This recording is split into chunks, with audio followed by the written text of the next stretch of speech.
Oh, we're live. I didn't get my countdown like I normally do. Sorry about that. I had Anyways, my counted down. welcome to the Carolinas Weather Group. You can tell it's going to be one of those nights, can't you? Oh man, we appreciate you guys joining on here, the February 10th edition, just a little bit after 8 o'clock tonight. Our guest Mike Smith, who was going to be joining us, works with Accuweather. He is feeling sick and under the weather this evening, so. He is not going to be able to join us. We have rescheduled him for March the 16th. So if you were tuning in to see Mike tonight, you can see him on the 16th of March.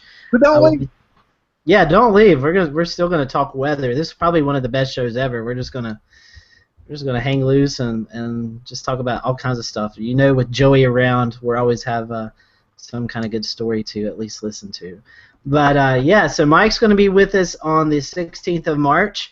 We're going to talk about the Weather Enterprise and how it's really changed from back in the 70s and 80s to what it is today. And he's also going to talk about what he thinks the meteorology profession is going to be going into. So looking forward to having him. And if you want to, now would be a good time. You can go to Amazon or any of your bookstores or anything like that. Look up his book. It's called Warnings. Warnings by Mike Smith. And that'll kind of, if you want to read up on that, kind of give you insider info to what our show is going to be about on the 16th. So we hope Mike feels better. And with that, we'll go around. Like I said, we don't really have any much to talk about. Shay is going to talk about the debacle that happened off the Carolina coast late last weekend or sometime this weekend, I believe, and we'll just go around and have some fun tonight. So, Kit, I'm going to toss it to you there in the UNC area, Concord, UNCC. What's been going on down your way today? Oh. So, I'm this morning room open and was working in there for a little bit. Then I decided, well, I'm not going to need to be in here anymore. Close the door, roll my backpack out and whatnot. Get ready to leave right around 6:50, 7 o'clock, and realize my jacket, my big winter, like, sub-freezing jacket, is in the green screen room, which is now locked. And no one's here with a key. So I'm going to have to wear my light orientation jacket tomorrow morning when it's going to be low 20s, possibly upper teens. Yeah, I believe it's some of the coldest temperatures we've seen all year. Definitely. Model for smaller over the weekend and might be cold through the next week. And probably, hopefully, the coldest temperature of the week or the season and have to do too much longer. Right around the corner afterwards. Like at the end of the week, it was going to be mid 60s. That's next week, so that would be a blessing. But right now, we got to stick through the sub-freezing temperatures. Saturday's not going to get above freezing or something like that. Yeah, it's going to be cold, and Sunday as well looks to be pretty chilly too, may not making it above freezing. So let's go just to your south or southwest. We'll go to James, who lives in Mecklenburg proper, right? Yeah, I guess it would be southwest. I'm right on that Charlotte-Pineville border. It's. I think this is actually disputed land. I'm not sure. Not sure where I am. Is my internet connection all right, by the way? We had it drop before, and I actually didn't catch a word of what Kit said, so I can't transition off of that at all. I can hear you. Okay. Pretty well. Your frame rate's a little slow, but we can hear you just fine. Kit, on the other hand, he just cut in and out the entire time. So. Yeah. I'm gonna run an Ethernet cable in just a second to assist with any Wi-Fi problems we're having, but.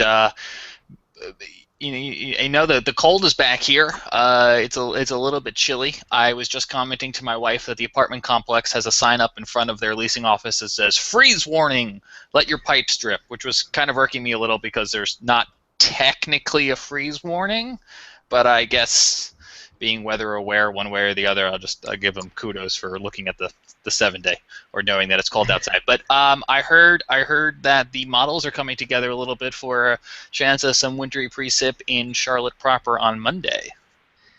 Yes, they have. Yeah.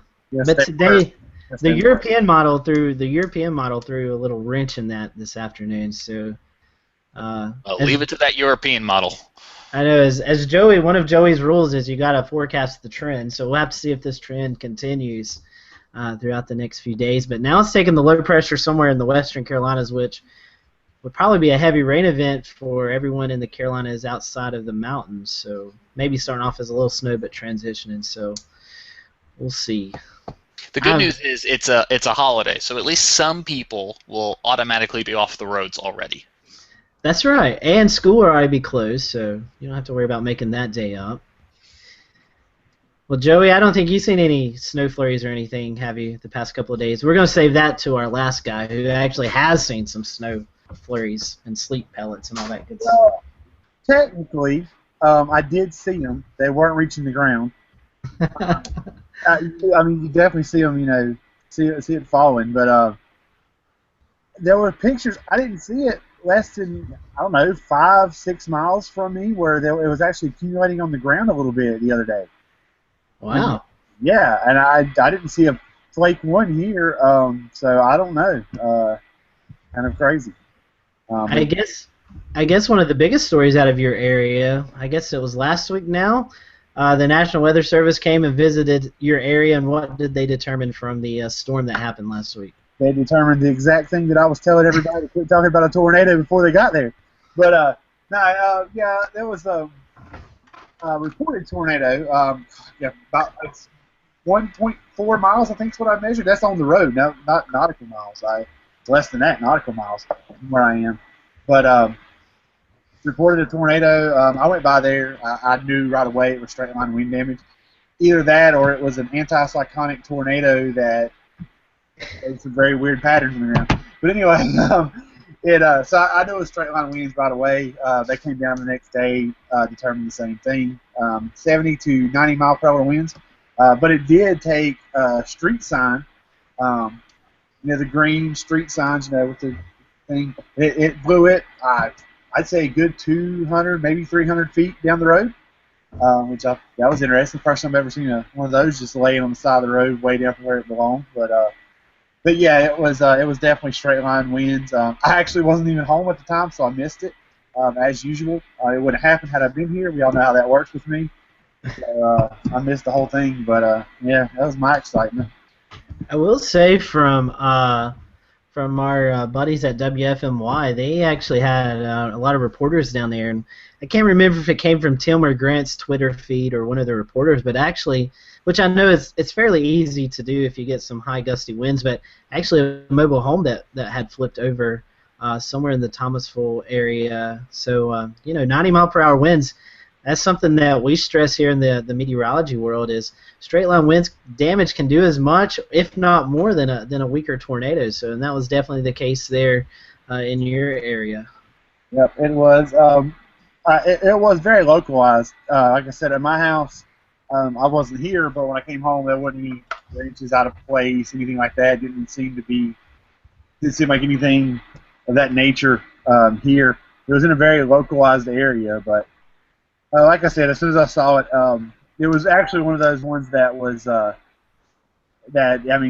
was plain as day. Every tree was literally laying in a straight line, like one right after the other one. It was almost that. It was kind of wild. I mean, there were other trees around, but it was like a whole line of trees all went down in a straight line. So, but anyway, yeah, that was it. Good thing to remind people that it didn't have to be a tornado. So that's right. We'll toss it down to the man who's seen all the weather. It seems like the past week, from some wintry weather just outside of in the Midlands of South Carolina to, I guess you guys had some coastal flooding, maybe with some of that wind as well, Shay. I mean, you guys had a little bit of everything. Yeah, we had just a little bit of graupel fall Sunday afternoon. It was maybe for an hour, just around the backside of that low as it headed off to the northeast. But it was a pretty impressive low. We got some pretty heavy rains Saturday night, inland locales where that colder air was funneling down around it was where the snow events were actually occurring. So I think Florence, areas like Florence in the southeast North Carolina saw it earlier in the day start up and switch to rain and then went back to sleet and snow. So there was some mixing going on. I think it got maybe as far as just to the west of Charleston, over towards Augusta, and some of the Midland areas did see a few flakes, but pretty much the low, once it really started to bomb out, it took off pretty fast to the northeast, and we got some wraparound banding just for a slight bit with that colder mix, and the warm nose definitely showed in off the ocean. So, one thing I was looking at, which was pretty fascinating, is a topographical feature underneath the surface of the water in the Atlantic. And if you look at Google Earth, you can actually see what's called the Charleston Bump, and it's where the deeper waters ride up the coastline into the shelf waters, and then you have what's called there's a ridge out there, and then you have the Charleston Bump, which actually brings you to the very shallow waters, which are about 20 feet deep for pretty far out, 20, 30 miles in some spots. And that water is significantly cooler than the Gulf Stream waters, which ride up on the bank of that Charleston Bump. So you have a thermohaline current that's really warm, 78 to 80 degree water coming in off the Gulf Stream, and any eddies that come across from there. And then there was high pressure to the north, so you already had sort of a pseudo Rex block setup where that northeast undercut was occurring out there over the Gulf Stream. And I did one of the forecasts I mentioned that and showed it very closely on GRE, and there was some heavy-duty convective activity going on out there. Like it's just like a constant line of storming that goes on right along a very distinct line over that bump, over that ridge, and that's what draws that warm, moist air in the surface into the coastline. So that's where that warm nose developed, and it's almost like clockwork. Anytime you see low develop off the coast to the south, you're going to get that warm nose brought into the coastline, and it just sort of keeps that layer warm, and anything that falls frozen, even if you have a cooled atmosphere above 850 millibars or even 800 millibars, it's just too warm. We had the ground surface temperatures were 43, 44 degrees, water temperatures at 52, air temperatures were only getting to the upper 30s to near 40 degrees, so too many warming mechanisms for us, but WPC models were showing accumulations of 1 to 2 inches, and that sort of got everyone at about a 50% chance too, so it got everyone kind of excited, and then it never happened. So, yeah, it's some interesting weather here, some close calls, but definitely winter is here. Well, and Shay, one thing, because I know you're with weather fluid, wind's your big thing. Talk to us a little bit about what bombogenesis is and how that storm really bombed out. It was just off the coastline there. I mean, that sucker. It was pretty impressive there. I guess it was, Saturday evening, Sunday? Yeah, Saturday evening is when you had mid-level low pressure moving across Texas, Louisiana, and that was sort of coming around the negative tilt in the jet stream. So you have a short wave already forming there.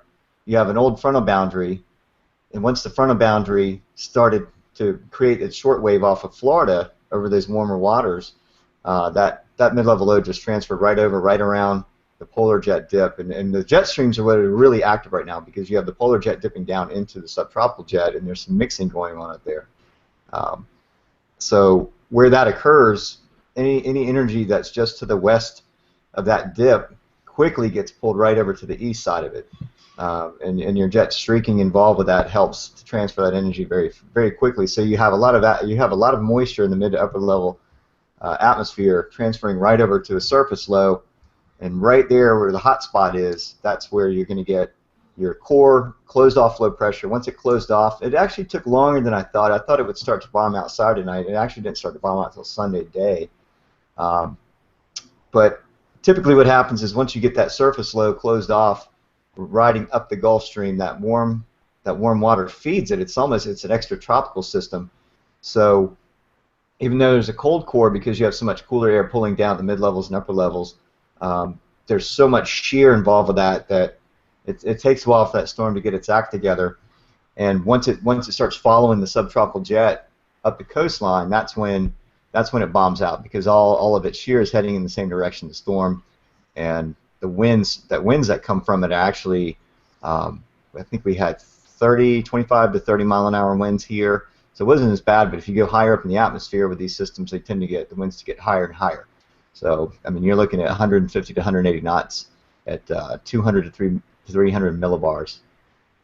So that's where the higher winds are. You know, you probably don't want to fly in anything like that or go with it if you do. But the winds at the surface end up being, you would think that you just have this howling wind right along the coastline, but we actually, it was sort of up and down. I mean, the gradients weren't as tight as I thought that they would be for a consistent wind, and especially with a north or northwesterly wind, that becomes more of a land originating wind too. So it where it comes from, it pretty much gets carved up and it's pretty punchy and not very good quality.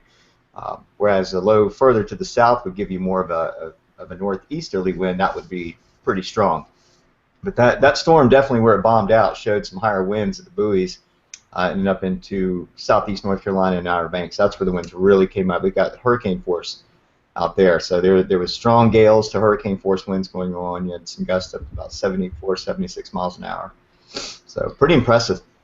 It was impressive story-wise for the weather community, but it also had an impact on one of the cruise ships, and I know that you just finished up a blog about that yesterday. Kind of talk to us about the research that you came up with and about the entire situation. Sure. So yeah, the Royal Caribbean sent their it's a relatively new ship called the Anthem of the Seas, and I'm going to go ahead and just share a screen here. Go into the blog. Let's see if I can find that tab. Here we go.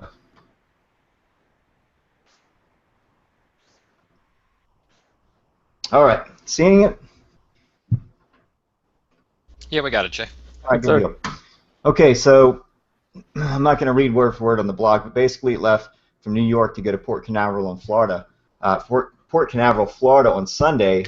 That was February the 7th. Now, NOAA had put warnings out, their first warnings out Friday afternoon, that there was going to be hurricane force potential winds around a major system in the Atlantic right off of the southeast coast. So fair warning was already out there from NOAA. There was a lot of us were covering it. There was private entities, public entities, you name it. There was, I mean, the modeling. You know, everyone was sort of hovering around the modeling, but we already knew, looking at the jet stream and all the other factors, that this system was likely going to come together and bomb out. And the ship went underway, I guess according to their own information, their own data. I think there was some reports, and I'm trying not to get too involved with all of the media or the press releases on it, but the general idea here is that the captains and whoever made the decision were looking at their own data and probably were looking at some lower resolution modeling and not anything reliable.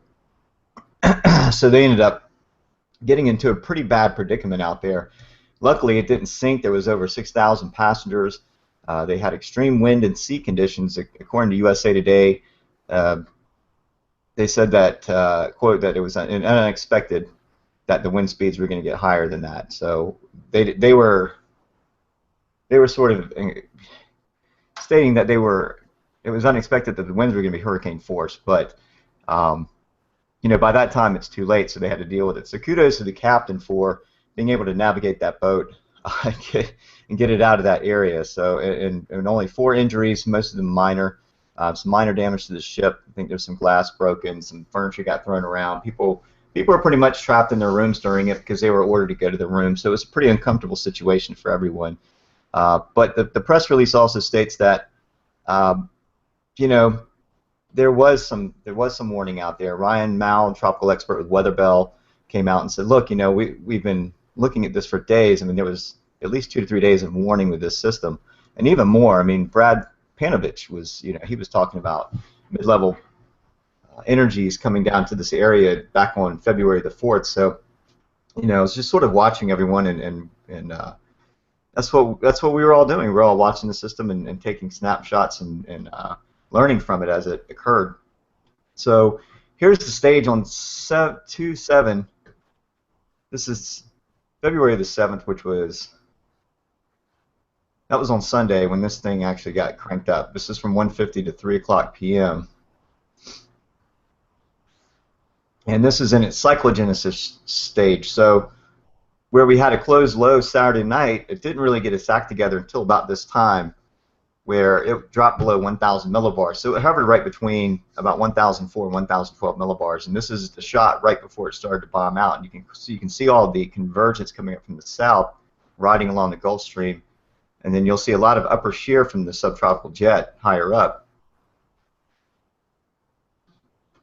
You can just see how much moisture is wrapping up from the south, and you can see that undercut down below where that cool dense air is sinking, and that's what gets your core movement going on. Oh, it's not a loop.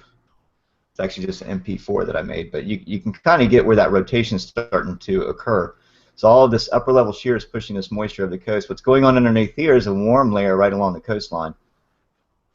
So that's what's keeping the temperatures up into the near 40. Now here's the track of the ship going from Cape Liberty Port, and it's overlaid on top of where the storm bombed out, where it actually became one of its strongest points.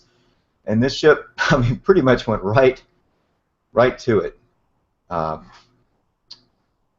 You kind of wonder, why would they do that? And I think really at this point, you can just say, well, going on their own data. You can't really pin it down, and there's too many things being said in the press right now. But one thing to remember is that there's so much information available from all of us as a team that this could be easily avoidable. But here's what they went through, and this is the point of cyclogenesis where the pressure starts to drop. So I'm sorry, bombogenesis. Now bombogenesis is when pressure drops 24 millibars in 24 hours. So you're talking winds going from 20 to 25 miles an hour to 60 to 75 miles an hour, and it rapidly took off. And you can see here, it looks like a hurricane, and it doesn't look unlike Hurricane Isabel from 2003. Actually, someone did a side by side of them, and they looked almost identical. One's a winter storm and one's a tropical cyclone, but very impressive nonetheless. And you can just imagine what the ship's going through. They're right along here, along that western side where some of those strongest winds were. So probably the worst place to be. Here's your loop, and you can see the mid-level low come across Texas here, and just transfer right there to off the coast, and there it goes. So that's a nice little loop that NOAA came out with, even on the rainbow imagery. That's a beautiful thing to us meteorologists. Yeah. Especially if you understand the Fibonacci spiral, it's a kind of a beautiful thing. Beautiful but dangerous. But you can even see in the wake of this storm, the next dip in the jet stream, the next Rossby wave is already diving down right behind this thing. So here goes that one, and here comes our next one right down. This is what sent this Alberta clipper across the Great Lakes and gave another shot of snow to the Midlands yesterday. For South Carolina, Georgia, and up into North Carolina, there was more flurry. So, we just have, some of the projections from the El Nino INSO diagnostics from NOAA were right on the money for this time of the year, with all this cold energy being brought down onto the eastern half of the United States. And you can chalk a lot of that up to just being a typical winter time. But if you're watching the North Pacific, you can see one storm after another hitting the northwest United States, and there's a lot of energy pumping in from there. So, a little bit of teleconnection there going on across the Pacific. Lots of Fujiwara effects going on with huge lows. Some of those Aleutian lows are impressive to see on the Himawari Japanese satellite. So here's one of the sensor readings. I did want to talk about this. Now, you're talking about a 236-foot high ship. Those Oasis class cruise vessels are pretty high up. So when we talk about winds at surface and then going higher up in the atmosphere, there's a lot going on. We're talking here in this graph. This is our Hatteras High buoy in Buxton, North Carolina, and at 34 feet, these winds peaked out. And this is Sunday. Now the ship is, I think, somewhere in this time frame in the storm between 2 and 6 or 7, somewhere between 2 and 9 p.m. as things are escalating. So you can see right here, about 8:45 p.m., the winds went all the way up to about 56 miles an hour, 54 to 56 miles an hour, and then over here, just after 7, we're hitting 76 miles an hour. So, and the difference in heights, 34 feet, you're getting 56, and then you go up only 30 more feet, and you're getting another, 20 miles an hour. So you can only imagine going up double that, and then even higher than that. You know, one of the passengers, he said that they showed a picture, and I was a little bit skeptical about it, but I think it was a reading on the ship on the screen, and the guy took a picture of it and said 106 knots, and that was on apparent wind. So they were sort of heading into it at an angle where you're going to get a higher wind speed anyways. It could be easily true being at that height where the instrumentation is usually on top of those ships, and then the readout. So you're talking 106 knots top winds on that ship versus the 28-foot swell down below. I mean, that's a lot of friction. So here's the station that this is coming from, and you can see in comparison. Let me go down and look. You take a look at the ship right there. So the pole that I just showed you probably comes up about halfway. So the instrumentation's usually right up here at the top. So you can only imagine what kind of friction is going on at the top of this vessel, and you know it's taller rather than wider. So, like I said, kudos to the captain on getting them through this one. Here's some of the swell heights. So now, Go ahead. with these ships, like they're out on the ocean, and what preparations do they have? Because they could just run into a freak storm, like well, not like this one, but just some storm that didn't get forecasted well, or they're out in the middle of the ocean where they don't really forecast much. What equipment, or do they have like an extra heavy keel that they can adjust for any high winds like that? You know, I wish I could answer that. I'm not much of an expert on ships and vessels, but I've only sailed on them. But I could imagine they have a fairly uniform protocol for what to do in cases of emergency and high swell or storms, because these ships, a lot of them, from what I understand, they're built to be able to withstand at least tropical storm force winds, so that they can stay underway and get through a storm and not interrupt, their traffic. So it's a tough call. I would imagine this thing would have to be extremely bottom heavy to be able to handle a system like that. But like I said, I'm no expert on it, and I don't know exactly what the protocol is or what they do in the event of a situation like that. But here's the swell chart, and you're getting to 30 feet. I think even one reading a little bit overnight into Monday was just a little over 30 feet. But look how fast it goes from 3 to 4 to 5 at 12 feet, and up to this in 5 hours. I mean, that's just amazing to me how fast those swell heights went up. That shows, in the storm where this was at, the South Hatteras buoy is right near. It's close to the center. So this is what, 31 foot waves? Is that what I was seeing? Right, yeah. Wave height 29.5 feet at 9:50 p.m. So that was here at this point. Wow. That was the Sunday highest reading. Your wind gusts 73 miles an hour at the same time. So I'm not sure exactly where that ship was at the time or what its coordinates were, but hopefully it had turned around and it was heading back the other way. I think I'm going to start paying attention to ships pass and buy me tickets to a cruise at the very last minute. Well, yeah, I think they refunded everyone's money and gave them tickets to another cruise. Well, see, I'm sitting there thinking I would pay extra to ride that boat. Yeah. A storm-chasing cruise.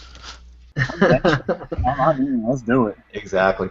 But here's some examples. You know, I mean, they said it was unexpected. But here's Brad talking about the short wave train and deep trough, East Coast storm chances next 4 to 7 days, and we look at model guidance for some of this stuff and we talk about it. But with this kind of setup in the southeast, on the eastern sea and the eastern seaboard right now, it's almost a matter of when and not if it's going to happen. So these are going to be, it's going to be frequent for a little while here until we break the winter pattern. But here's National Weather Service on February the 6th, 9:30 p.m. and they're already showing their model guidance for bombing out over here. I just posted a bunch of things from National Weather Service directly, and even inland, the Greer office in South Carolina, which is up near Spartanburg, was talking about it. So you got weather forecasting offices everywhere. what baffles me is I know for a fact that these cruise lines have hired meteorologists. Where were these guys at? Yeah, I couldn't tell you. I couldn't tell you. There's not enough information in what I'm reading in the press to tell you that. What I did find was that the captain was looking at these models and conferring with other people in the company. So I'm not sure what their rules are for it. It might be worth really diving into and taking a study into. I was just wanting to point out the weather impact and their track and what the weather was doing at that time. But that's certainly something to think about for another topic on it if we want to revisit. But I did forecasts starting Saturday at 3:15. I did a full discussion on that, and at 9:30 that night with full discussion on it again. And then of course Ryan Mao and Jordan McLeod of Southeast Regional Climate Center made supportive comments to further their case on why they shouldn't set sail. So there's the blog is at weatherflow.com/high seas drama a royal mess, and if anyone wants to read that. Yeah, I think we definitely need to get Cam back on here because that's what he does. I don't know if he works for the cruise ship industry, but he works for he forecasts for the shipping industry, tropical forecasts for different shipping industries. We'll have to get him on and let him discuss that. Maybe he has a little bit more information about what kind of meteorologists that they have. And if they don't have meteorologists on staff, I know that they either do that or they use a private company like his like who he works for, to do that forecasting. Which all I know is, in a case like that, I hope somebody got fired. Well, it's unfortunate, and hopefully there was a lesson learned from it, or there was it got people thinking in the right direction instead of just being kind of, oh yeah, don't worry about it, it's not going to be that bad, just go ahead and go through, versus putting 6,000 people's lives at risk. It's kind of, you never want to do that, even with a brand new boat. You don't want to do it. And like I said, they were very fortunate. Only 4 people got injured, and there were no casualties. So, yeah. I know that there's a company called Commanders that does specific private forecasting for sailing events and maybe even some of these kind of voyages for private captains and Caribbean cruise lines. But I tell you, I just don't know enough about that whole world of what they use. And what's interesting? We'll throw in a little bit of breaking news on this. That ship is now coming back into port. Just got an alert on that. So gotcha. I actually was not aware of this, but these people have been out to sea ever since this broke the other day, apparently. Oh, really? I thought they reached port on Monday afternoon. Yeah, so did I. I just got an alert from WCBS in New York that says storm-battered Royal Caribbean cruise ship returns to port. Wow. With live video that... let's see if there's any other details here. But what I find so interesting about this story is it kind of comes just days after NBC Nightly News got themselves into the headlines for maybe not being as weather aware as they should have been. And I'm seeing at least Scotty shaking his head yes about their tease for no warnings. The tornadoes came out of nowhere, talking about the storm outbreak from just a couple days ago. And it was just really interesting that we had these kind of 2 stories fall into the media, one about the media, one about the travel tourism industry, about maybe people not being as weather aware as they should be. Yeah, I just today got a chance to sit down and watch Weather Brains, where James Spann actually had the reporter who did that story. No, he did not do the tease. It wasn't him. But he did the story. He came on the program. They had a big discussion about that, and if anybody wants to see that, definitely go watch Weather Brains. It's a great show with Weather Brains 525 for this week. I thought it was remarkable that he came on. Not that I'm saying NBC doesn't have the type of people who answer to their mistakes, but I was just surprised in such a corporate environment like that they allowed him to go on and do that show and really speak honestly. I thought that was very courageous of him and, frankly, nice of the company. And the crazy thing is I made a comment about this. The Storm Prediction Center, as now they've expanded past day 3 to day 4 through 7, and leading up to that storm, day 7 had like a 15% chance of severe weather. And then as you go into day 5, it was up to 30% chance of severe weather. So this thing, out of all of the long-range stuff that the SPC puts out, this thing was definitely warned upon. I mean, you watch we're big fans of James Spann and Mark Prater there in Alabama, and these guys are talking, 2 days, a day before, hey, you need to be prepared. I even know some of the school systems in Alabama let out of school half a day that, I'm thinking it was a Tuesday that this happened, before those storms rolled in that evening. So, and I know this is a story we're going to kind of maybe even talk about towards the end of March. James is lining up a show for us to talk about inside the Weather Enterprise, or inside the headquarters of a weather center. And not only do meteorologists have to think about the weather, but all kinds of different aspects as well. So maybe we can kind of talk about that as well. But weather-wise, as Shay was talking about that tornado outbreak. I don't know. Can we categorize it as a tornado outbreak, Joey? I don't know the official total of how many tornadoes happened that day, but that severe weather day, it was very well forecasted. And I know the media has to make the big title and the big attention grabber, but it also makes us want to scratch our heads, because these things are warned upon well in advance, and it only. And the reality, and I think something that Mike was going to talk about tonight, is, these things are warned upon, but people are just not hearing it, or people are kind of, the bigger news outlets are kind of downplaying that, so to get a story out of it.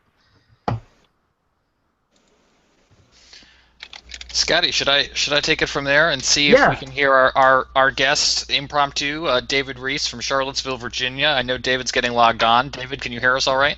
Yes, I can. How are you guys doing tonight? I'm doing just fine.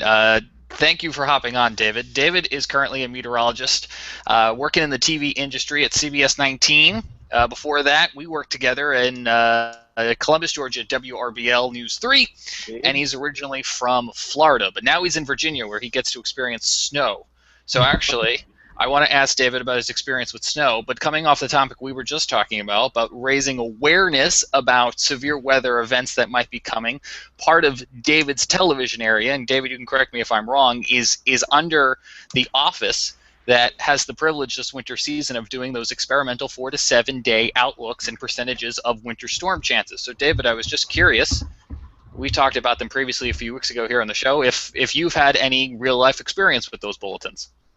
I have, especially when we had that January 22nd, 23rd snowstorm.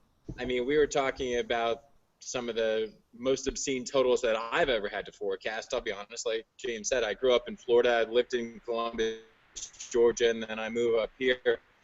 Yeah, last year we had a couple of 6 to 8 inch events, but nothing that was a foot or actually that's fairly well, honestly, the most snow I've ever seen in my life. But as far as the forecasting with it, can pick up on more sense a little bit sooner than some of these thread the needle kind of things.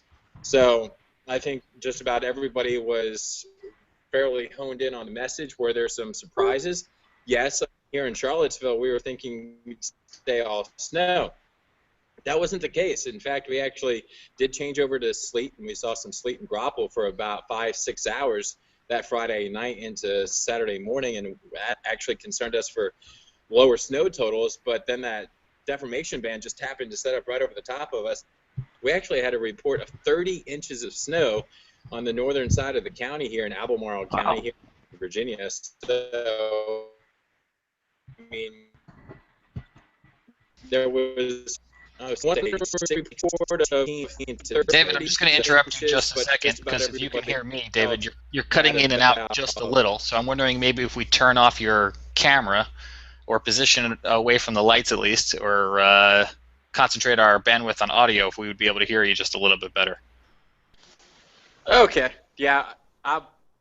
Like I said, I'm on my iPhone, so there you go.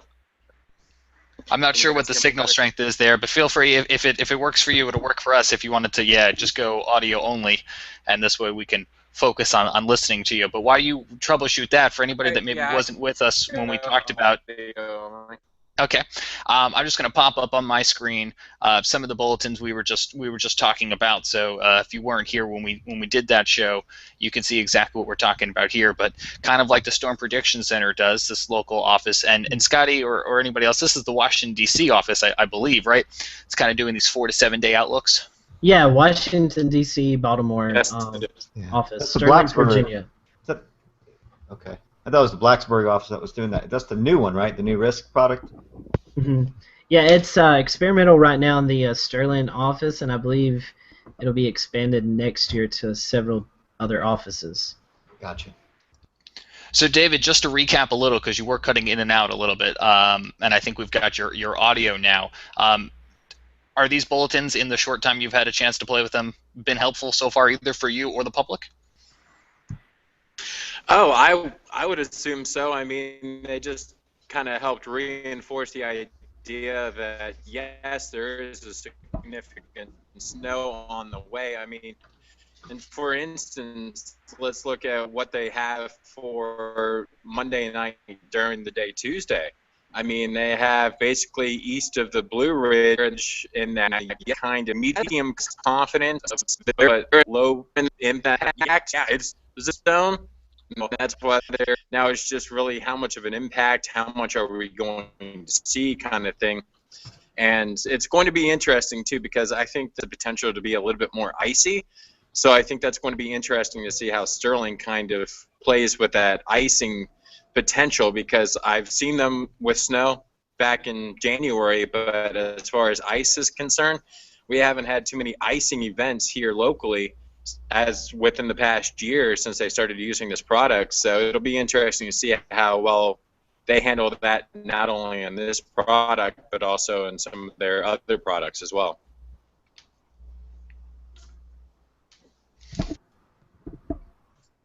Was taking a look at it as well, and I think that's kind of the same event we were talking about a few minutes ago here for parts of the Carolinas, because the models are still trying to decide exactly what they want to do with that down our way as well. David, as on a personal note, as a kid from Florida, you said you saw the most snow you've ever seen.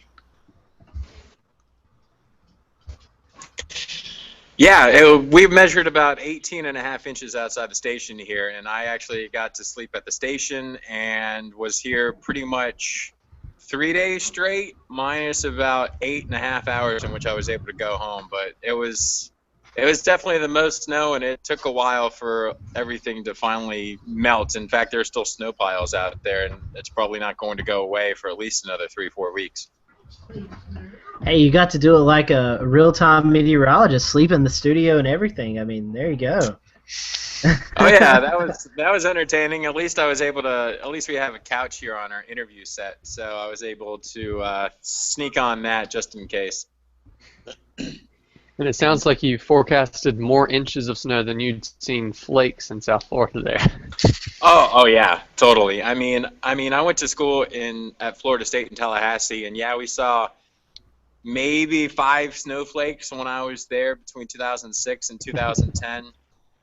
Like one little bit of bout of sleet in 2010, but outside of that, I mean, yeah, I saw some snow and ice when forecasting in Columbus, Georgia, but as far as seeing significant snow, this is definitely the most I had ever seen. Just speaking as a Florida Gator, there are definitely more flakes at Florida State than Bob. Now, come on. Hey. I know, David. You got 2 Florida Gator fans here, so you gotta watch out. But I'm in trouble.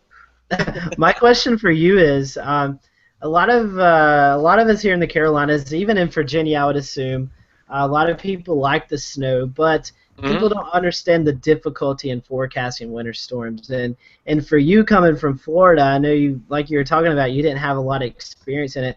So talk to us a little bit about how difficult it was for you to kind of grasp the concept of, a degree or 2 here or there determines a big snow or ice or even just rain. Talk to us about how you've grasped that into your forecasting skills. Yeah, I mean, that's honestly the biggest part, and I think it was actually a little bit more challenging down in Georgia than it was here, because down in Georgia, it's actually a little bit worse than what you guys have in the Carolinas, in that, yeah, we are more than likely going to be on the fringe more often than not, I mean, the one lone exception to that was back in 2014 when they had Atlanta shut down and everything else, cars sliding all over the place. We were dealing with the same thing down in Columbus, and we're actually pretty spot on with that forecast. The snow did arrive a little bit later, and that's something that I think not only meteorologists but also models and everything else, they have a tough time depicting some of these small warm noses that try to show up between, say, 850 and the surface.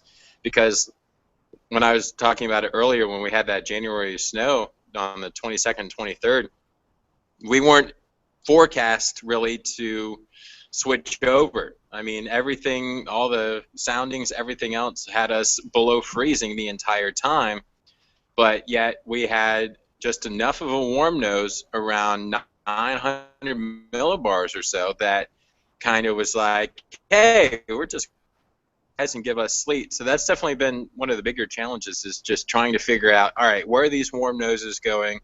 And honestly, Climo is actually becoming a bigger part of how I forecast snow, because looking at past snow events and everything else actually gives you somewhat of a better idea as to what you can expect potentially from the coming system. So that's why I think up here we actually could deal with a little bit more in the way of ice in the Shenandoah Valley, which is between the Appalachians and the Blue Ridge Mountains. They could see a little bit more in the way of snow. So it's definitely been a challenge. Fortunately, we have a guy on staff here who grew up in upstate New York. He actually went to sunny Oswego.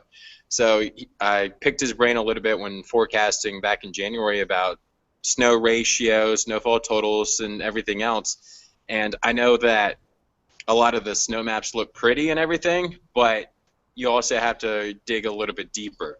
That you have to look at 850, you have to look at the soundings, you have to look at 700, you have to look at how things are going on in the atmosphere itself, instead of just like, oh yeah, this model is giving me 25 inches, this one's giving me 22 inches, let's forecast between such and such and such and such. Doesn't exactly go like that. So it's definitely a learning process, and I think always in this profession, in this hobby, that you're always going to be learning, because no two storms are going to be exactly alike, and I think that's one of the best parts about this hobby and profession, is that I'm constantly learning, whether it's learning on the fly or reading papers and reading research or reading what other people are thinking on a specific storm, because that's just the beauty of it. And I think we're going to learn a lot, especially with this coming Monday and Tuesday system, that it'll probably throw us a curveball or two. And David, totally agree with you on the South. It's very difficult down here. I mean, you're forced to look at all kinds of things in the atmosphere. I mean, you know, yesterday with a westerly zonal flow around another slight dip around that Alberta Clipper that reached all the way down into Georgia, you know, we couldn't help but to just make a mention of a quick dusting of flurries, even though the temperatures might be near 40 degrees. Yep. So you're always forced with this, because you know that the atmosphere is cold. You're cold. Your frozen column is up there. You're looking at your, you know, your dendritic growth zones and all of these things, and on your skew T's, you're looking for all the hints. And you know, of course, yesterday it didn't look like it. The atmosphere looked totally dry, but then you saw some mid-level troughing and mid-level impulses that got some circulation underneath them. And so some areas to the west, near Augusta and west of Charleston, even down to Savannah, saw some flurries. And you're like, wow. I mean, and you know, GFS and NAM4K actually nailed the last two snowfalls that occurred down south, at least south of Charleston, and even over Charleston for a little bit. So you don't know really what to trust as far as modeling goes, and you never can really trust them. But diagnosing the atmosphere, absolutely, when you have, and I was just talking about this earlier with our recent winter storm, low pressures offshore, you're almost definitely going to get that warm nose. And then if you have your westerly zonal flow or even a stronger baroclinic zone forcing colder air into a cold front, then you may have a chance. But I mean, it's tricky. You have to make a mention of it, because it could pop up in the middle of the day and cool the atmosphere through evaporative processes, and then next thing you know, you've got an inch of snow to deal with, and people holding their hands in the air going, what the heck? Yeah, I mean that's exactly right. I mean, heck, for instance, yesterday we had one area of snow just pop up between us in D.C. It's in Orange County, near where James Madison actually grew up, and they got an inch of snow. Meanwhile, anywhere else, they didn't see really any kind of flurry activity. I mean, we were talking about temperatures in the mid-30s, about 36, 37 degrees, but the dew points were down near 20. But the thing that they saw was that just batch of precipitation just set up shop over the top of them for about 8 hours, and it was long enough that they finally were able to moisten up the column enough that they actually saw that snow happen. So it's always a challenge. Also, when you factor in the mountains, it's unbelievable. Like some of the mountains here, and I'm learning, I knew about CAD, cold air damming and everything. We had experienced some of it in Georgia, but it's a completely different ballgame up here in Virginia. David, I experienced the same thing when I came to Charlotte from Georgia, and I lived in New York before that. I was not prepared for the mountains. It will make or break a forecast so easily. Yep. And that's actually what I was just going to ask you. I was going to ask you about your terrain there. You are kind of, I'm not too familiar with Charlottesville. Are you guys in the foothills at that point, or is it still kind of, is it flat by then? Because I know you're not too far from the mountains. Yeah, I mean, outside the station, you head down Interstate 64, and it's about 20 miles on Interstate 64. So it's about 18, 20 miles from the top of the Blue Ridge Mountains. And then Charlottesville is interesting in that we have Rockfish Gap here in Rockfish Valley, and then we literally have about less than a mile from my station, Carter Mountain. And that's like a separate little mini chain of mountains, but they're not as tall. They only go up to about 1,000 feet in elevation or so compared to the 2,000, 2,500, 3,000 feet in the Blue Ridge. And that actually like traps the cold air a little bit more so, but you get up to the top of that mountain and you look off to the east, that's when you're into the coastal plains. Like it goes from mountainous to nothing in a short amount of time, and it's actually rather spectacular. But I mean, we're just here in kind of a bowl, and it's interesting too because the station here is actually in one of the lower locations in Charlottesville at about 380, 400 feet. But yet downtown, they're about 500. One of the reporting stations at UVA on grounds, it's about 650, 680. So the train definitely plays a factor here. And I know one of my friends, he is at 620 feet in elevation, and he was seeing snowflakes the other day. Meanwhile, I was seeing rain. So, I mean, the elevation is huge. Fortunately, most of the events that we've had has mainly been snow, but I'm actually pretty concerned about this upcoming event because ice is definitely going to be an issue. Cold air, it's not modeled fairly well. It actually is modeled to peace out of here Monday night, but past experiences are like, hey, this cold air is going to stick around a lot longer than any of the models show. And that's been the case in Columbus. I'm sure it's the case in Charlotte, and it's the case up here as well. That's the... Oh, go ahead, Scotty. I was going to say that's the one thing that a lot of the models in the Carolinas back in January trended on that cold air wedge or the CAD not being as strong, whereas from, let's say, Charlotte west, it pretty much stayed where it was, and we saw mostly snow. And then as you got into Greensboro, into Raleigh, you seen more of the ice threat. And that's one thing, again, that I think the models aren't picking up on much as of right now is we're going into the coldest part that we've seen all winter long. Not only where you are, but here in the Carolinas as well. We know that cold air is dense, and it's hard to get out of here. It's hard to move out. Yep. That's why it's going to take a very strong southwesterly flow to kick that cold air out, and that's why I know the European model, at least here in the Carolinas, kind of threw a monkey wrench into the situation, and even where you guys are with the more ice threat. So it's going to be kind of interesting to see as the models trend for the next day or two to see if that continues. I just know from experience living here in the foothills of the Carolinas, especially, Joey, you were here as well until you moved. It's just so hard for that cold air to get kicked out of here that I don't know. It's kind of hard, especially when you have below freezing temperatures expected Saturday, Sunday. It's hard for me to believe that cold air is going to be kicked out of here and it's going to transition into a freezing rain or rain event here in the Carolinas, and then possibly ice up there in the Charlottesville area. Don't forget about your snowpack to the north too. That's also a cool factor. Yep. So, and that's another thing, and I'm glad we're just kind of talking, bouncing things out. We're hoping to get Brad Panovich on the first week of March, and we're talking about the over reliance of model data. Do we kind of rely on models too much? And you know, David, you were talking about having someone on staff there that has experience with being there, and that plays such a key factor, as the models don't always pick up on the mountains and stuff, and where the cold air likes to kind of sit there and pull up. So that's something I think we need to watch in this system, and I think that's something overall, and I'd love to get your opinion as well as everyone else, is do sometimes we rely on the models too much and not take into fact of what's happened before and our history, our prior history of where we live or the forecast area that we're talking about. Oh yeah, I think we get too involved in all the fancy colors that we see on the maps, all these temperature maps, all these snowfall maps, all these ice accretion maps, and it's definitely something that's, yeah, it's readily available to us, but models are a tool, and that tool is just one of the many tools that we have in our toolbox. Is like you were saying, that we do have past storms to deal with. We have past knowledge to deal with, which is generally accumulated from having lived in one spot for a number of years and paying somewhat close attention to the weather.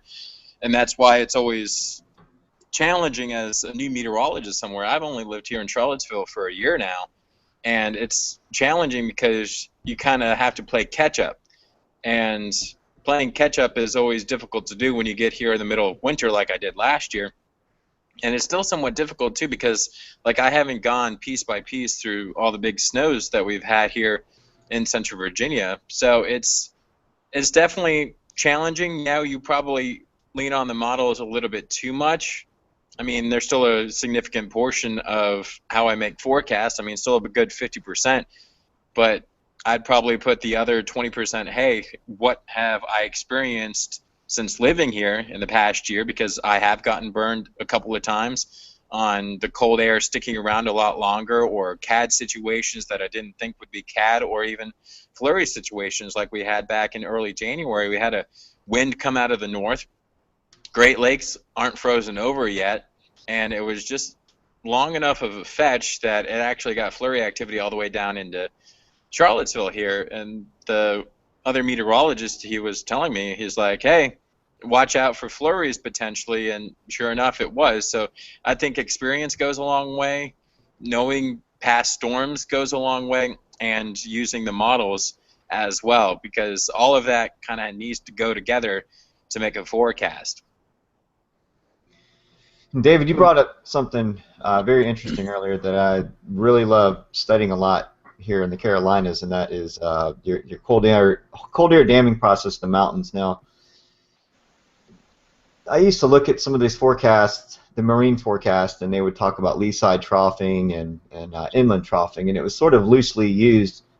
And we started really studying this and doing blogs about it and watching it on a daily basis during sea breeze activities. So you get this cool air that dams up in the mountains. Even we're transitioning to the spring and the summer here, by the way. Sorry, I'm not trying to take everything away from the winter effects, but Yeah. You know, where you get these low-level circulations, and you look. I'm looking at soil types. I'm looking at vegetation. I'm looking at bodies of water. Anything that can fuel these low-level circulations in daytime, especially when you already have moisture in the area like you have now. So, would you consider that as your classic Piedmont trough, or what do you call that mass of denser, cool air that sort of just gets stuck in that environment up where you live? Do you have a name for it? Do you sort of deal with that on a daily basis? That's where, you know, where thunderstorming would originate from and head towards the ocean. Do you get a westerly push downslope from the mountains during the summer? We get more of a westerly push down the mountain some, and that actually just kind of kicks up the storms basically over the top of Charlottesville. Of course, we didn't have too much of an active period last year. I wouldn't necessarily call it a Piedmont trough, but it could definitely be maybe classified as that. I could definitely see why one would, so I would not be opposed to naming it that. But it was definitely interesting watching some of the convection fire up, because you can see it across the Shenandoah Valley in between the Appalachians and the Blue Ridge, and then it would kind of roll smack dab into the Blue Ridge, and then hold together and then kind of fizzle out. But in that 10-15 mile stretch between the eastern side of the Blue Ridge Mountains towards Charlottesville, you'd have maybe some light to moderate rain, but then like here in Charlottesville, all of a sudden it just like blow up. So I definitely do think that Piedmont Trough does play somewhat of a factor here in our forecasting for summer. But then again, like last summer, it wasn't actually too active for severe storms around here. I mean, I can count on one hand the number of severe thunderstorm warnings we had, and I can add probably another 3 or 4 flash flood warnings that we had. But I've been told that's actually fairly unusual for the area here. Yeah, we could probably, I've been trying to correlate that with El Nino patterns and undulating fronts south of you, so you might have been on the northern side of a lot of that activity. Mm-hmm. But your classic Bermuda high setup, where you are in Charlottesville, especially like Richmond, where you get these convergence boundaries right overhead from where even an undulating bore that breaks off, the sea breeze head just breaks off and heads inland, and you're forced with a outflow boundary and then colliding with inland convection. The whole area, because the mountain chain kind of goes up at an angle towards the northeast, and it sort of heads towards the upper Chesapeake Bay, so you get kind of a wedge in there, it's like shaped like a triangle. Mm-hmm. So I would always think, wow, you probably get some serious convergence up in that area, or at least some unforeseen events that come up out of nowhere. We get that along the coastline, but I mean that area seems really ripe for just some serious convective activity during sea breezing in the summertime.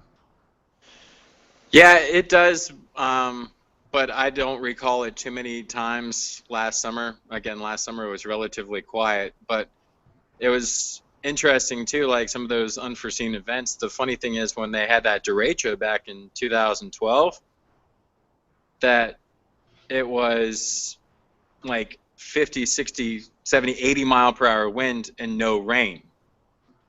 Like they didn't get any rain from the derecho.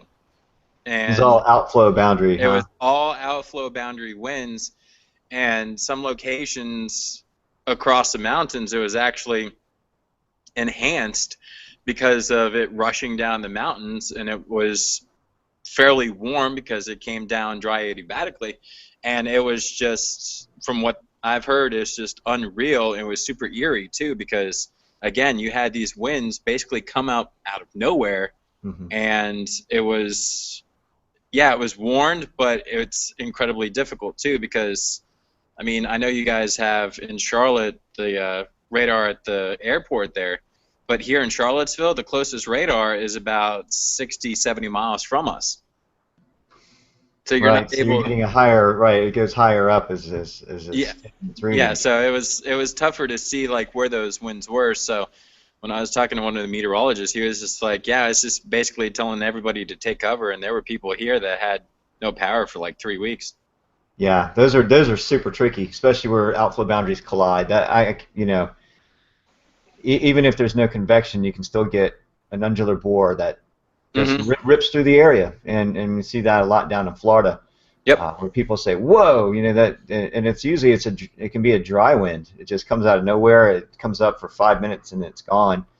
A lot of sailors and kiteboarders and people that go on the water get caught by those a lot too. So it came out of nowhere, and it's like, well, it came from somewhere, but the only way to see it is on radar. Yeah, pretty much, and having a radar close enough to it that you can actually see it. Very cool. David, have you seen an uptick in events in Florida near your hometown? I know there's been some talk recently of we've gotten some tornadoes recently in parts of Florida. Yes, actually. Oh, what date was that? I'm horrible with dates when I'm away from people, but yeah, actually a tornado hit about 5 to 10 miles away from my parents' house in Sarasota. That's where I grew up, and it hit Siesta Key there, and there was a fair amount of damage along the key there. And I know they've had a couple down in Fort Myers, and I know they also had one near Sunrise, Florida. So I mean, I told my mom and dad before winter started that, hey, if there's a strong line of storms coming, pay attention because it's El Nino. And I remember vaguely in 1998 when they had that EF3 go through, or F3 at the time, go through near Orlando, and that was also El Nino winter. So I've definitely seen an uptick on severe storms down in that part of Florida, and it's not unusual compared to past El Nino events. So, yeah. But I haven't followed it too closely. And guys, I was trying to squeeze in. I know we're a little into overtime already. One more guest who has been trying very desperately to get into Google Hangouts for the last little bit. So I wanted to try to quickly get his perspective, but he's not quite on yet, and I don't see Joey. But in the meanwhile, does anybody want to ask Joey's typical question of David while I try to wrangle out one last technical glitch? Yeah, we can do that. Kit, Yeah, I'll go for that. Okay, go ahead, Kit. Yeah. Joey Yeah, popped so back in. David, one of the things that... Well, I'm already going, so... Go ahead, take it away. David, one of the things that we like to say is, we do have, is that we have a couple of students and teachers who are either wanting to go into the weather industry themselves, or their student wants to go in the weather industry that watch the show. So we usually ask all of our new guests what piece of advice they give a teacher who's wanting to go into the weather industry, how they should go about their career path for that. Well, if you want to go into broadcast, which is what I do, definitely have a well-rounded education and try to have a backup plan, because I know you see a lot of people out there saying cord cutters this, cord cutters that, and that is definitely a concern within the industry. But I don't want anybody to be pushed away because of that. If you love what you do, you're not going to work a day in your life. And I love weather. I love talking about weather. People can ask me a million questions a day about weather, and sometimes a coworker asks, don't you ever get tired of answering all these questions? And the answer is no, because I absolutely love talking about weather. So my biggest piece of advice is that if you want to get into weather, make sure it is absolutely what you love, what you live and die for. I mean, hopefully not die for it, but you know what I mean by that saying. And also, if you want to get into broadcast, just have a backup plan, just because you never know, because this industry is somewhat brutal, and you can potentially get up and fired in a moment's notice. If you want to get into other sectors of the weather industry, definitely try to get some computer programming under your belt, or GIS, graphical information systems, basically a lot of maps. And that's probably what I would do. I mean, my backup plan was to go into GIS as a master's student, trying to get my master's degree, and go that route, because I know there's a lot. But basically, sum it up, love what you do. If you want to get into broadcast, try to find a TV station close to where you are. Watch what they do every single day. Try to develop a relationship with them, because you'll be surprised how small the TV world is. And if you want to do National Weather Service, try to intern there, at least go shadow them once or twice a year. And if you want to get into the private sector, obviously try to get in contact with them and try to make sure your resume is as broad as possible, including weather, but also having some kind of programming or data analysis or the such associated with it. Very good. I'm wanting to go into broadcasting myself, so I was taking a few notes there. Yeah. It's definitely if you want to get into broadcast, my best advice is try to get in with your local TV station early, so that way they know who you are. Because I interned at my local TV station. Of course, I didn't realize I wanted to do broadcast meteorology until my junior year of college, so it kind of set me back a little bit. But I mean, by the time I graduated, they were trying to give me a job at the end of my internship between junior and senior year. Unfortunately, I had another year left. So just try to get in. Also, learn everything you can, because nowadays meteorologists, you're not just doing meteorology, you're also doing social media, you're also doing writing, you're also having to report, you're also having to shoot your own video. So learn from the photographer, learn from the reporters, and learn from the producers on how they do their job, as well as the meteorology aspect of it, because honestly the meteorology aspect might be the easiest part for you, but trying to learn how to shoot video, there's actually a lot of nuances to it that you would not expect. Very, very good. I'll try and talk to the arts department and see if I can take a videography course. Probably a good idea. David, does your TV All station right, do internships? I know so many of them don't really seem to do those as much as they used to. We do have a few internships, mainly on the journalism side. I think our chief has said that we don't do weather internships. I'm not sure why. I could ask him about it if you're really curious. But we do have internships in terms of producing and shadowing reporter and editing video and whatnot. But if you can find an internship that will actually allow you to go out with some of the reporters and out with some of the photographers and see what they do and see what their day-to-day life is, then that will be incredibly beneficial to you as well. Quick question, David. I've seen that you're not the chief at your station, correct? Correct. All right. So does your chief do morning duty, and you're after, or your evening duty, or how does that work? Or Indeed, he is. The chief is mornings. He does the 5 to 7 o'clock shift, and then cut-ins, and then the noon show, and then I am the evening meteorologist, so I do the 5, 5:30, 6, 10, and 11. So it's kind of flip-flopped, which one would not expect, especially in market 183 or 184 or whatever. It's not the norm, although some stations are leaning towards that, as more people actually do tend to watch in the mornings when they're trying to get ready. But it's definitely not the norm. It's more the exception to the rule, and really what the chief wants, because the chief here wants afternoons and evenings off for other things. So that means when they hired me, I was brought in as the evening guy. How do you like it? I mean, that's interesting.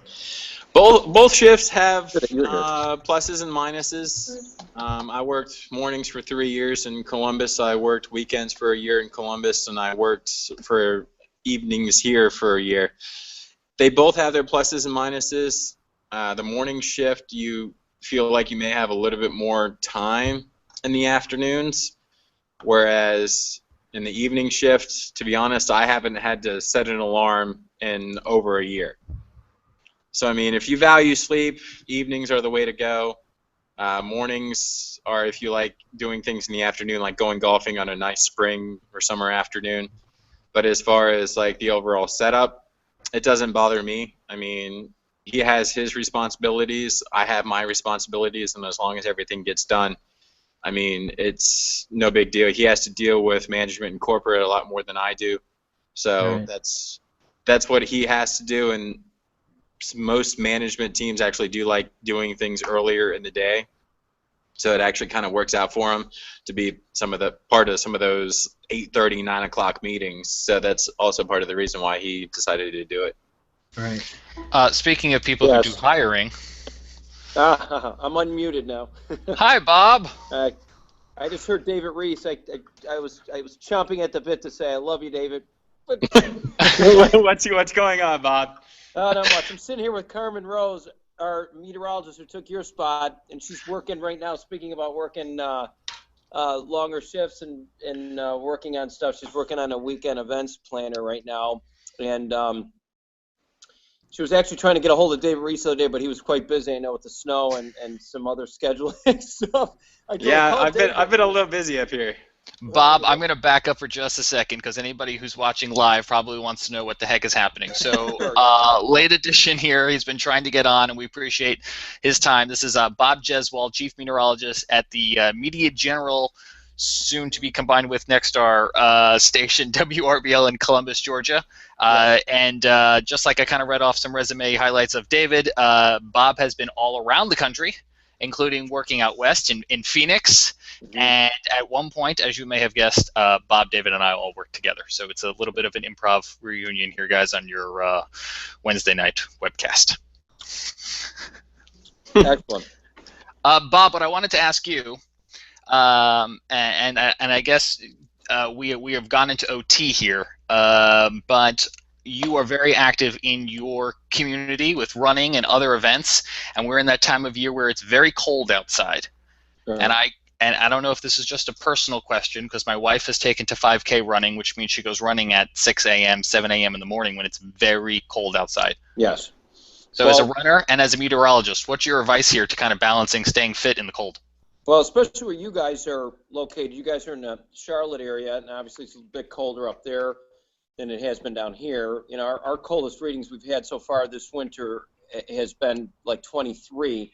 Albeit this is some Arctic air that we've had yesterday with the snow flurries and that, nothing major. We've had a lot colder days, and this is David Reese can tell you, and in the past. So that even with 20s and teens, you still have to. It's the way you breathe. It's good to breathe through your nose, exhale through your mouth. It's hard to adapt that because most people aren't used to doing that because you're trying to get as much oxygen between your breathing through your nose and mouth at the same time.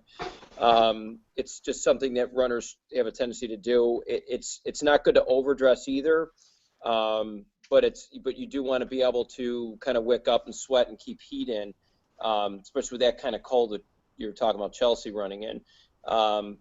A warm-up is important, not too much stretching off the bat, but good hip flexing. You know, you really got to get the blood moving. I think it's good to walk before you run in that kind of circumstance. And we did that here a couple weekends ago. We had 18-degree wind chill on a Saturday morning. I actually had, first time I ever ran down here, and I've been back here 10 years, I actually had a full ski mask on, and I even ran by a bank, and I was afraid that folks were going to run in the other direction. But, you know, I looked like I was somebody ready to rob somebody. But you know, it's just keeping yourself warm appropriately, and hydration is really key too. Despite how cold it is, it's very dry, so your body could certainly you can dehydrate and cramp too. So it's kind of listening to your body. If you're not accustomed to it, I wouldn't advocate somebody just going out and doing it. But you know, it's a very slow process. 5K doesn't seem much, but if it's really cold, you got to be careful. That was Carmen's hand right there. She's working on something. Just so you didn't think I had a third hand here, but it's important that you listen to your body, do a warm up, hydrate. If you combine all that together, you should be good to go. And Bob, just as you were joining on, David and the rest of the group were discussing some of the difficult nature of forecasting winter weather, especially as you come south from David down into the Carolinas, where you kind of end up in that borderline. You're in that Georgia-Alabama border, about halfway down the states. If you don't know where Columbus is, some of the viewers and listeners might know where Auburn, Alabama is, not terribly too far from there. What type of difficulties do you guys run into when you're trying to forecast winter weather in your neck of the woods? We're kind of looking at, you know, what we were dealing with these last two snow events we had. 3 Friday nights ago was more significant than what we had the other day, but they weren't accumulative ones, because we were watching surface and we were watching how much daytime heating we had previous from the setup of the system coming in. And now let me just back up. We were looking at reliabilities with Buff Kit, you know, like the day before, and it did fairly well considering the level of non-divergence, kind of look in that area, how much moisture we had to work with. That was right spot on. It did certainly indicate snow, but the surface was extremely dry. So where the headache was, if one was to look at that as just a, you know, intro meteorology 101 or someone new to the game would look at it and say, geez, it looks like this wouldn't sustain, wouldn't even support anything. And in fact, it would evaporate. Meteorologist Carmen Rose, right to my right here, sent a picture in with some virga, which was snow in a situation like that, and it was truly evaporating. But as it started to moisten up a little bit, I think the cold air aloft was so dramatic in terms of seeing a change at the surface it caused just enough instability to really create some good convective cumulus. And we ended up having flurries on and off with sunshine, and another dark cloud would come and blow out snow flurries, and that was it. So it's difficult down here. We do, believe it or not, this far south actually have some hilly areas. We have a place called Pine Mountain, is like a ridge, which helps with isentropic lift and a little bit of orographic forcing and that. So those areas were pretty reliable, which they typically are down here. And David probably remembers this quite well because he used to run up to the mountain to catch snow. It was for snowfall a couple of times, being from Florida, but it was the place that we usually look at first and get reports. So we kind of rely on sometimes spotters or just kind of see if the forecast is kind of panning out. But it's probably, I don't know, mountains, when I was out west, it was difficult there, but we always knew where the how many elevation was easy. I guess you could say that with mountain forecasting. We knew that snow levels were at 2,000 feet or 2,500 feet at the valley floor of Las Vegas, for example. So that was like a sure bet. But when you start getting in valleys and down here, the south in the Chattahoochee Valley, we call it, south of Pine Mountain area and the hillier terrain, it's difficult because now it's kind of like a crapshoot. Radar is not going to sometimes show the snow. Like it did a couple weeks ago. There was absolutely no reflectivity. It was so minute. It was so small, the particle, that the beam wasn't angled right, or you could change the tilt, but it still was so fine and was so low. It was a lot of low stratus. It was getting snow like that. So it's probably a little bit more difficult, but you got to kind of think out of the box and you kind of get used to the pattern. Bob, you mentioned the problems you run into the radar, and that's something we run into a lot in the Charlotte area because we have a terminal radar here, but our nearest radar is 60, 70 miles away. And I think David's kind of got the same problem up in his neck of the woods in Charlottesville. But you do something that some of the other stations do as well. I know this is important for you. It's that community involvement, your weather watchers. How important is that when the community is sending you on-the-ground information? Very important. I mean, it's saved us so many times in confirmation, whether it's during a severe weather event, in terms of snow, beyond just the regular sky watchers we have. We've just the network of social media, which all you guys know that. I just completely embrace that. Be kind to people. Some people are kind of a pain in the, you may think a pain in the neck. They're always sending that picture. They're always asking me that question. But I found that a few of them, one that I befriended almost 10 years ago now, is part of the Media General family here. This guy named Dave Kerr. David Reese can remember him quite well. But everybody dissed him. But now he's a guy who gives us not only breaking news stories, he helps me with every weather event. When Carmen sent me stuff, he happened to send the Virga picture too at the same time. So he's sends weather questions for Carmen and helped David out in the years past. So I mean, it's just I take advantage of that. So beyond the scope of having our regular folks who give us updates, all important. So we're real pleased with them. David, have you found yourself channeling Bob Jeswald in Charlottesville? Yeah. Not too much, although Bob would absolutely love it up here. It's like the secondary runner's capital of the world up here. We actually have a Charlottesville 10-miler up here in March, I believe. So he's more than welcome to come up here.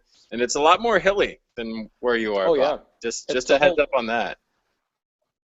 It's different. I know when I was running out west, that elevation is true. It's just like football players. If you're at Mile High Stadium, Denver Broncos, they're used to playing in that altitude. Let's say their lung capacity is much better. They don't tire as easily. And after training out west, I used to do triathlons out there. I came really strong back here. But I know if I did go to Charlottesville, I would never run a 10K like I do here. I probably would end up doing it in an hour opposed to doing my 45 minutes here.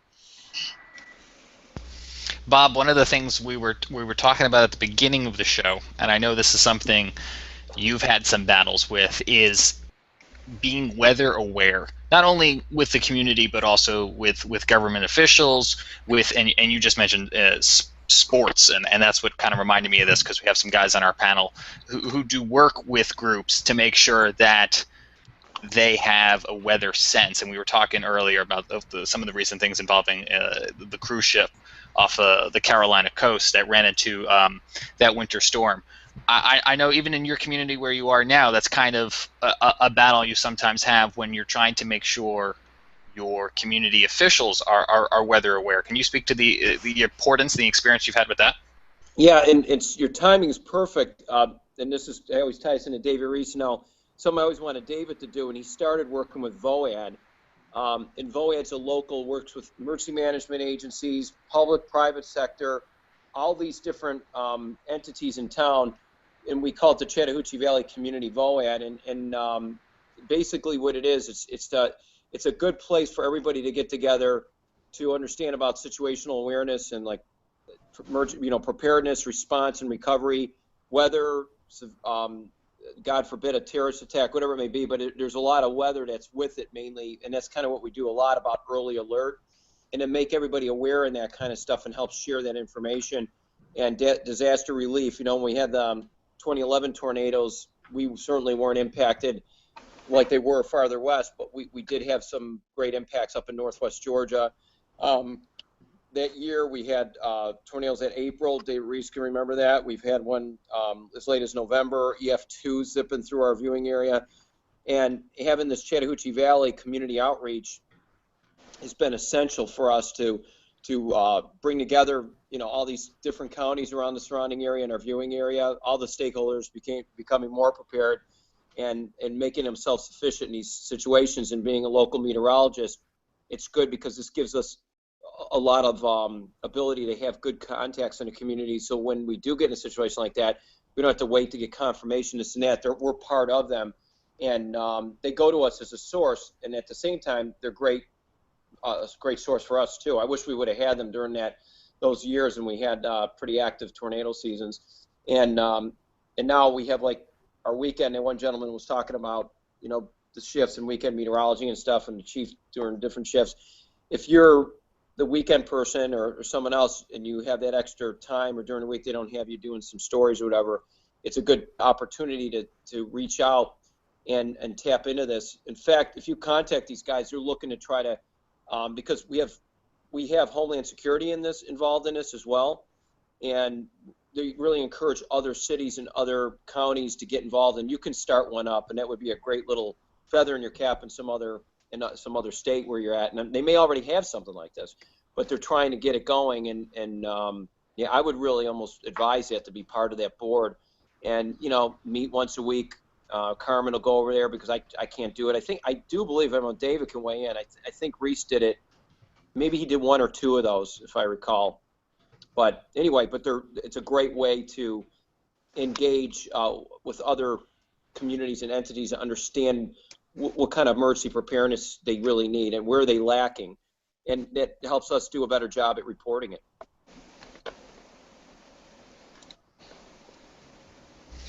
Bob, I know we specifically, in our time together, had an instance where we had to balance the duties of a TV station to entertain the public, i.e. football, and inform the public. David knows exactly what I'm talking about. And I'm sure you've run into this a couple times, Bob, in your career. And I know it's a conversation that's come up before on our weekly webcast, that balance of keeping people informed and entertained. And I was just wondering about your storied insight. Well, it's in terms of, let me ask you this, in terms of interrupting program, would that be safe to say? Or yes, particularly NFL. Okay, well, David Reese, what you do is you take your weekend meteorologist like David Reese, or he was my morning guy. I still refer to David as my morning and noon guy, and keep him on the camera while I'm talking so I don't take the hit. That's exactly what happened. Yep, that's what happened, all right. And but what we did in that situation, I would say this, looking back in hindsight, knowing when you have a playoff game, when you know that the Cleveland Browns are in a playoff with the Atlanta Falcons this season, and you're right at the bitter end here, 2014, that November day. I forgot what it was, November 20 something, right, Dave? It was 20. Yeah, it was the Sunday before. It was the Sunday before Thanksgiving. Okay, so it wasn't a playoff game because I was like, oh my God, it wasn't a playoff game. Oh, it was a playoff game. That's why I'm giving you the worst scenario. I've had other ones during March Madness, but that just pales in comparison. It was an early March Madness one time, so you crawl at the top of the screen for those. We've learned. If you can get us now with this voice to text, our crawl system now is we use the it's not the old WSI system I had, which I loved a lot better, but it's the help me out. It's the Weather Central simulcast, and it's not really efficient in terms of doing a squeeze box. But of course, in those situations, you have to have closed captioning. I don't know how your other markets are, but you're going to get fined big time if you haven't even started closed captioning your weather, even when you're doing a general weathercast daily. And so you got captioning on, you got your crawl on. So now we're talking about squeezing back during sporting events, which David and I didn't have. But when it came out of that, we did try it that day. But the game was so small, people were complaining about we were too big and our maps. But then we debated, well, wait a minute, we're tracking this tornado, which the next day a guy did acknowledge and say, geez, we were watching Bob and David, and I was watching the playoff game, and it came right through my barn next door, and I really, now I feel bad after cursing them out. We took a lot of phone calls, but I was very firm on the air. I said, and I would say most stations across the country, there are a few that don't think this way, but that I've heard in the past, but most will say that we put the safety first. This is why we're on the air. That's why we have an FCC license. We pay CBS to use their signal now. Years ago, it was the other way around. So if there's life-threatening weather, we're going on, and I don't make any apologies for it. And in fact, I did a little manifesto and said that, and my director took me off thinking I was going to do something outlandish and freak out, so they kept David on the air. So I was yelling, but in a nice way. And people later in the community respected it. The paper made a joke about it. But, you know, a few guys were kind of ticked. They saw me out at a grocery store, and he goes, Jez, we love you, man. He goes, but, man, you're killing me that day, you and David. And I said, hey, we had to do it. And he goes, no, I understand, bro. He goes, it really turned out to be something. And I think it's really, that's the bottom line. If you're new to the game and you're not confident and not really sure, make sure it's confirmed. And if you're going to go to that extreme during a playoff game. Let me tell you, during the Super Bowl, I was praying to God, I said, thank you, Lord, for not having any severe weather, because with the system we have now, it will interrupt. They have no control over the crawl, and people would have been livid because you got the voice thing, and the voice thing is if you got to activate it yourself at home, of course, but it's just would be annoyance. And so I'm thankful that it was a nice sunny day here. And Bob, you talked about closed captioning, and I mean the amount of rules I don't think people realize even comes down to the fact that if you take your weather cast and clip it from your newscast and put it on your website, that has to have closed captioning now. So the rules, the rules are very detailed. I want to pause for just a second because I don't want to hog the conversation, and I think some of the other guys might want to ask you some questions as well. Sure. Yeah, Bob, I got a question for you. So you just brought up an interesting point when you break something that's on air, a football game or something important. You know, you're looking at your information, you're studying the weather like we all do, minute to minute, hour to hour, and you're seeing something coming together now. Say you start to see mesocyclone spin, you're getting some rotation in the atmosphere. You see it. Is your first thought to say, well, first I need to check, you know, what's the National Weather Service saying? You know, what's their chat line?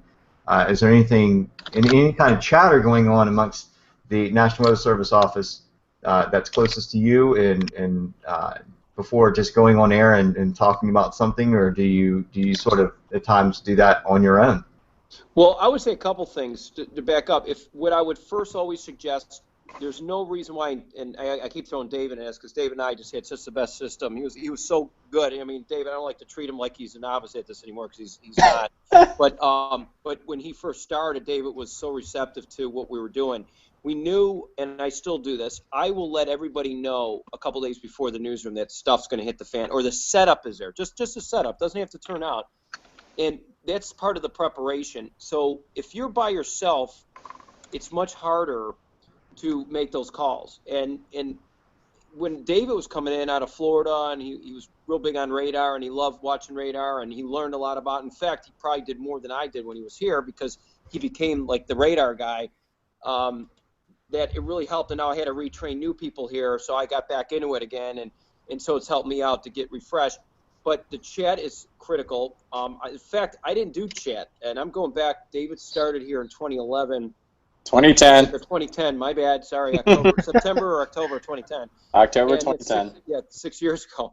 And when he started, he kind of got me in the chat. He goes, Bob, I do chat. I said, I don't even do it, but I found that is really important, number one. So you can hear the toner, set your tone, keep it a little low so TV, so you hear the warning, the alert, the or whatever you send it out, the beep or the toner.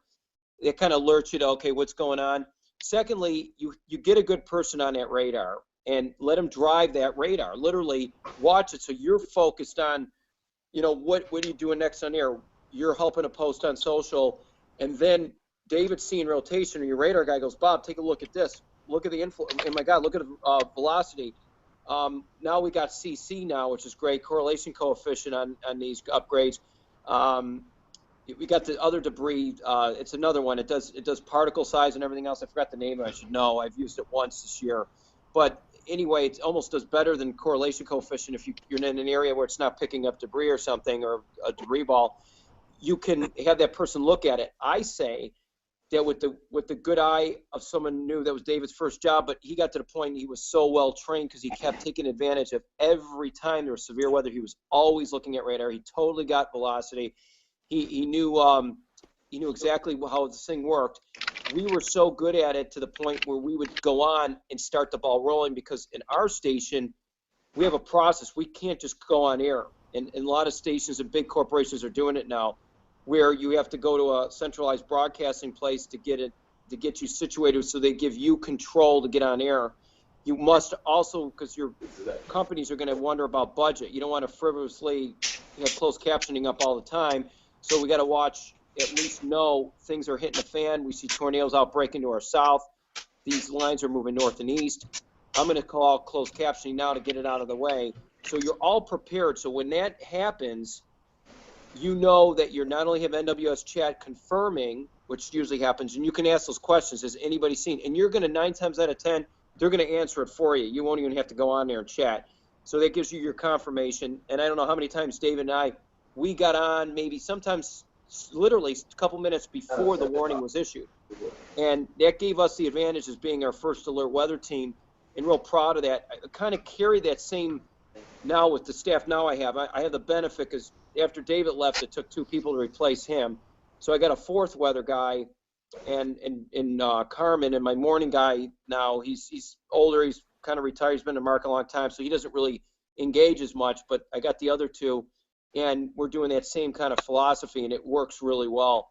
And we've already done that. We've done it once so far in the last, since David has left. There's been one situation we actually made it before the actual warning came on.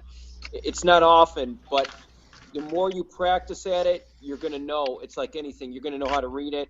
And even you don't go on and call it a tornado, and this is my last point I want to make, is that you want to make sure you're saying, this is showing some signs of rotation. This could certainly create some wind damage. And then when it does, and if this does become confirmed, we're going to be right on it with you, and then stay on it and track it, especially in a populated area, until the event is over. Bob, you touched on so much there, and I know we are working on a show for March where we're really going to dive deep into the behind the scenes of the business and the functionality of broadcast. But I know David's got a 10 p.m. newscast coming up, and I know we're into OT on our webcast tonight, so I want to give Joey an opportunity to ask his classic question of all our guests, and for you to have ample time to reply to that. So Joey, take it away. All right, sure. And both you guys can answer this. Whichever one wants to go first, doesn't matter to me. But I ask this question to all of our guests, usually the first time they come on especially. But we have a lot of teachers who watch the program, a lot of students who watch the program, a lot of parents whose kids are, kind of weather geeks already and headed that direction.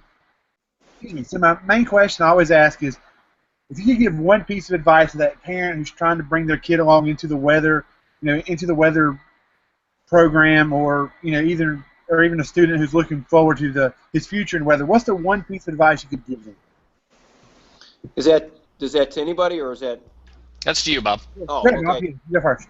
Okay, yeah, Joey. It's one of the best guys to answer this is, you got him hosting this thing, is James Brierton, when it comes to social media side, which he really helped to ramp up our efforts and efforting all the way to push weather on. So any young one coming in this business, first of all, has got to know, first and foremost, you're likely going to travel around a little bit. You're not going to get the perfect dream job in the market you want. Secondly, they have to be open to as David Reese said when I just joined in about the hours. Hours are excruciating. The days you're going to work, and then there's some good days, but it's feast or famine. It happens to be sometimes you're going to be working 3 weekends in a row, and you'll get the time back later. But it's a passion, and that's the key. If you're doing it to just want to be on TV and because I think it's neat, or be on web or whatever it is, it's not for you. It's got to be first and foremost a passion to give information and to keep people safe. If you're driven by that, you'll get through anything, and that's really the most important part of that. And I tell this to everybody: if you have the passion, you'll make it. If you can't stomach hours and you got to be home at a certain time, weather is not for you. Even during a period like this is pretty benign pattern across the U.S. right now, and I would just say, you got social update, you got this to do. When that's going down, you're working a community event to be successful. Then you're going to be working on a special piece. We're working on an El Nino series piece now with the team. When I get done with you guys, I'm actually going to write that some more. And these are things that you got to do to just stay afloat. So, kids coming in here, if you're looking for an easy ride and making a lot of money at first, not happening.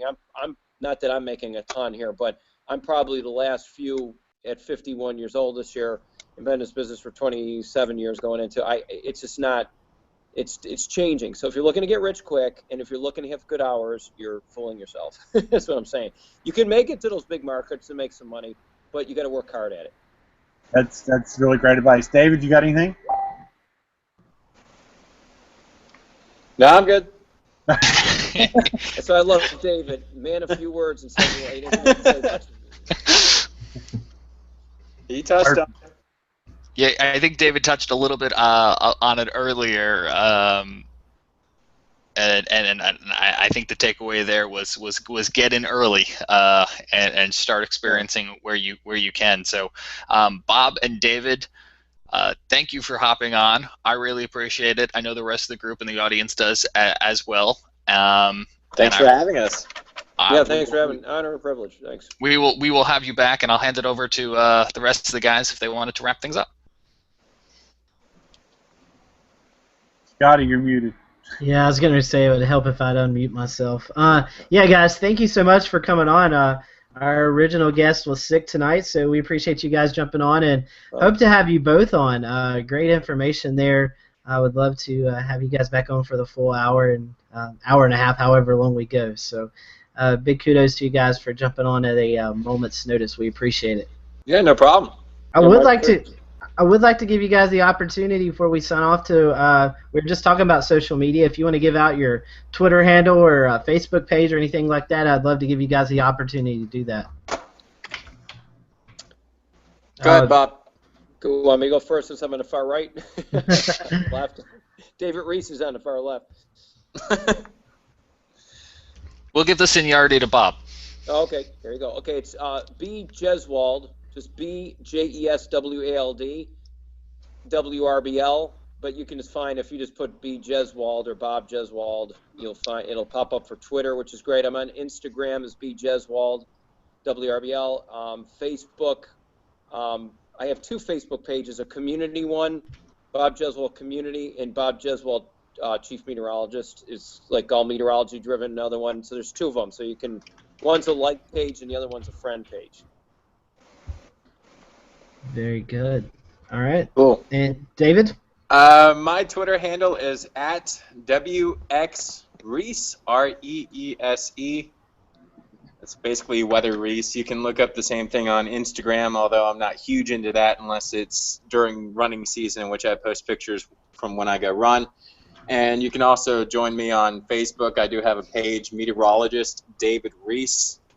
I post things very Charlottesville-centric there because, well, I forecast in Charlottesville now, but sometimes I get people from back in Columbus sending me things, so you guys are more than welcome to join me on any of those platforms. The big question for you, I know you're a FSU graduate, but have you given any love to the University of Virginia while you've been in Charlottesville? Yes, actually, I was able to go to the Syracuse-Virginia game in which it went to triple overtime. So at least Virginia granted me the privilege of experiencing my first overtime game, much less a triple overtime game in football, so that was phenomenal, and I hope to hit up the baseball scene a little bit more, especially since they're defending national champions. Yes, yeah, they have a good sports program up there. Guys, we appreciate you coming on, and I think James is going to work with you after the show, see if we can get you guys back on sometime. Next week, we're going to be talking to Shay with Weatherflow there. He's going to we're going to kind of turn the tables. Instead of him asking the questions, we're going to be asking him the questions and let him talk about his program there. So, Shay, you want to give us kind of a preview before we sign off? Yeah, sure. We'll have Matt Corey, our Chief Meteorologist and Products Manager, on. I'll be representing the Southeast, East Coast forecasting, the wind forecasting meteorology. And then I'm working on getting one of our guys from the sensor team and possibly one of our West Coast forecasters. So we have a guy out there named Mike Godsey. He's sort of a wind authority out there off the grid from the Weather Service, but he certainly knows his stuff. That's a very difficult forecasting on the East Coast and up into the Hood River. So we're looking forward to it. Yeah, we'll talk wind, we'll talk patterns, and all kinds of interesting land and sea interface patterns and microsystems. Cool. Awesome.